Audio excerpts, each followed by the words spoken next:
So guess who's going to be in the building this weekend for Crown Jewel right here in Perth? That's right, it's your lads here from Aussie Cousins Wrestling. And if you want to make sure you don't miss out on any of that content we put out over the weekend, please make sure you hit that subscribe button as we dive into our Crown Jewel Perth predictions video.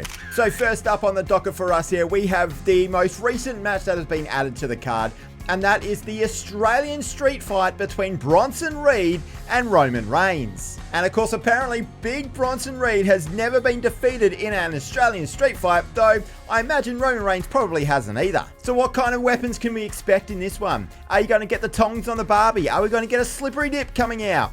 Are we going to get some cricket bat? I guess we're going to find out on Saturday night, and I reckon this will probably open the card just like they did at Clash in Paris. So for this one, I have got Roman Reigns to beat Bronson Reed, and Mikey Spence, my colleague here at Aussie Cousins Wrestling, he is going to go for Bronson Reed to get his win back from the previous PLE. And on this channel for our predictions videos in premium live events, we like to do two angles that we think are going to play out during the night. One of them we think is going to have a good chance of happening, and the other one is a bit of a far-fetched angle. So Mikey Spence has sent through a bit of a far-fetched one for this one, but he thinks at some point during this match, perhaps with a few other people scattered around who have been taken out, Bronson Reed is down, he is out, Roman Reigns looks like he's going to get the win, but a hooded figure is going to attack Roman Reigns because the WWE absolutely loves that trope. And then it is revealed that it is Grayson Waller who has come out to help his Australian colleague. And if you guys have any fun angles that you think are going to play out on the night or at any of the shows over the weekend, either SmackDown, Crown Jewel, or Monday Night Raw, please make sure you put them down in the comments. We love reading them. And the second match on the card is going to be the Kabuki Warriors of Asuka and Kairi Sane versus Rhea Ripley and Io Sky. I've loved the build for this one. They have really put a lot of time and effort into this story over the last few weeks, and in fact, if you actually have a look at it, it has been building for a couple of months now. We see that Rhea Ripley and Io Sky have now had a mutual respect for each other through some of the fantastic matches that they have had this year. They have always had their back despite being big rivals in those matches. So Mikey thinks that the super team of Rhea Ripley and Io Sky is going to get the win because they are in Australia. Rhea Ripley is going to hit a riptide on Kairi Sane most likely, and then she is going to pick up the win to a massive pop from the home crowd. However, I think that despite Rhea Ripley being in her home country, the wonderful Australia, of course, I think something else is going to happen in this one. I think the Kabuki Warriors kind of have to win here.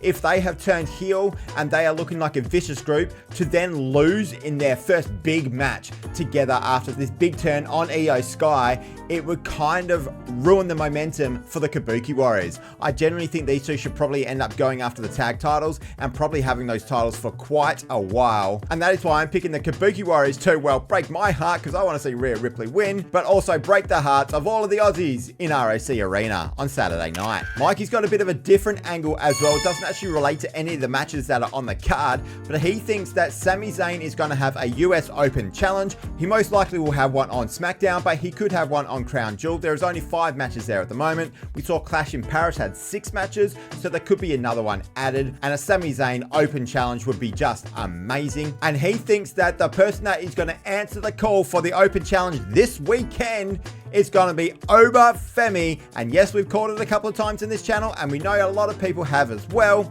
but we think that Oba Femi is then going to defeat Sami Zayn and become the new US champion in his first night on the main roster, which I think would just be absolutely perfect for someone like him. We're going to jump into John Cena versus AJ Styles next, but please make sure you hit that subscribe button and of course like the video so this gets sent out to more and more people. And of course, we'd love to see a couple of really juicy angles in those comments as well.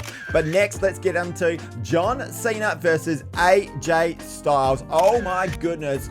I was just jumping around the house when I saw that this was announced as official. Of course, we know the story that apparently John Cena put out the tweet, which of course I replied to as well, asking people whether or not they would like to see John Cena versus AJ Styles on his retirement run. And of course, everyone said yes. And they said, thanks to the people, these two are having a match. But we later know that this match was always planned to happen. I love the fact that they were engaging the audience and then they have actually made a match which I think is going to be absolutely fantastic. The last couple of Cena matches outside of that Brock Lesnar match have been so good when he has basically just had a lot of fun with it. He's tried other people's moves, he's put in a few new moves, and we know AJ Styles is just absolutely phenomenal. So for this one, I think that John Cena is going to get the win, and also Mikey Spence thinks that John Cena is going to get the win as well. I have a bit of an angle for this one as well. After a great show of respect between the two competitors after the match,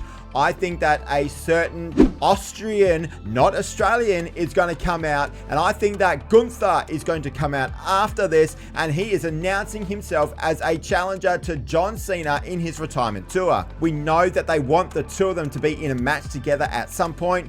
John Cena doesn't really have the time to build the matches at the moment. He's got other commitments going on.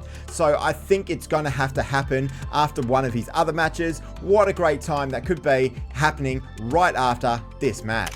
Now moving on to the Crown Jewel Championship matches. And first off, we have Tiffany Stratton, the WWE Women's Champion, versus Stephanie Vaquer, the Women's World Champion. I think this is going to be an absolutely fantastic match. I think that Tiffany Stratton has had to try and carry a couple of the wrestlers that she's been in the ring with lately. She's done a really good job for the most part, but I think that if she gets in the ring with someone like Stephanie Vaquer, this could just take her to another level.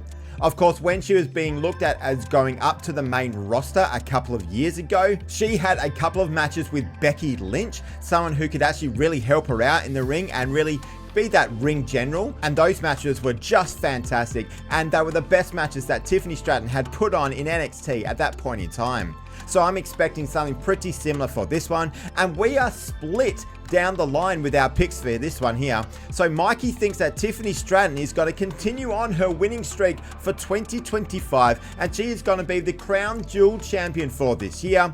Whereas I think that Stephanie Vaquer has been built up to be the first one to Tiffany Stratton this year, and she is going to hold that ridiculously large title. And now let's get on to the final match on the card, and the one that I think is almost certainly going to be the main event of the evening, and that is Seth Rollins, the World Heavyweight Champion, versus Cody Rhodes, the undisputed WWE Champion, for the Crown Jewel Championship. So getting straight to the punch with this, both of us think that Seth Rollins is going to win.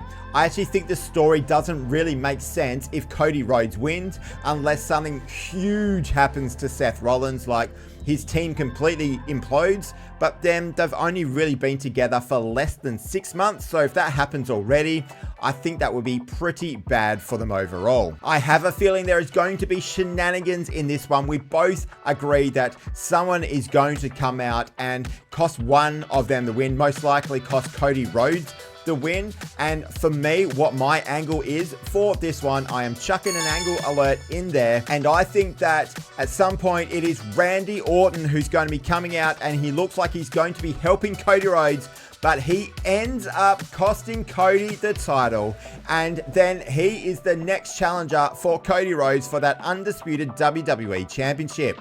We know for the last 15 years, Randy Orton has been looking at that belt that's on Cody's shoulder. They have been building this feud up for a long time. I think it is time now to pull the trigger, especially after last week's Friday Night SmackDown, where Paul Heyman was basically calling Randy Orton out and essentially saying that he's going to turn on you at some point, Cody, and that Paul Heyman had been trying to reach Randy Orton during the week. So I feel like they have put that out there to basically make it look like that Paul Heyman has brought in Randy Orton to help out, looking like Cody Rhodes to begin with, but actually Seth Rollins is the one to get the win. My only issue with this though is that I have a feeling Brock Lesnar is hanging around the scene. I don't know whether he's actually going to come to Perth. I personally hope he doesn't come to Perth because, as I've said on this channel a couple of times, I think the business has moved past him. But if he is, then he's probably the one that's going to come out and cost Cody Rhodes the title.